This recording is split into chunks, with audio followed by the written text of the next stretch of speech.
Smerom do útočnej zóny, nevzdáva sa tam Haritonová, jej prvá strela do priestoru na čele štandardky Amrichová. Výborne zatočený center, ktorá by ohrozila lotyšskú brankárku Jelsinovú. Podarilo sa jej odcentrovať, lopta teraz poprebádavala. Až na hranicu päťky zastavila ju horná konštrukcia. Vyzvala do behu Kalase, centrovaný pokus na zadnú žrť. Dobrý center, dovnútra 16-ky, aj prišla hlavička. Sa o center, presne tak, Havalec, predĺžená lopta. Važanovej center. K peťke si nabiehala Michaela Pekárová. Važanová má to na strelu. Tá prišla.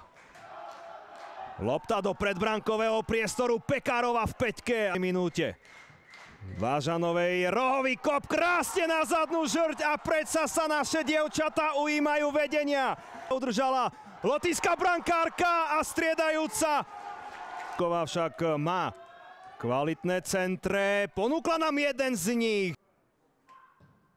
Nie je to gól, výborný zákrok Jelsiny a ešte jeden. My máme šancu definitívne potvrdiť dnešné víťazstvo a je z toho gól. 89. minúta. Je však otázne, či sa niektorá z našich dievčat dotkla lopty, ktorá letela do priestorov prednej žrde.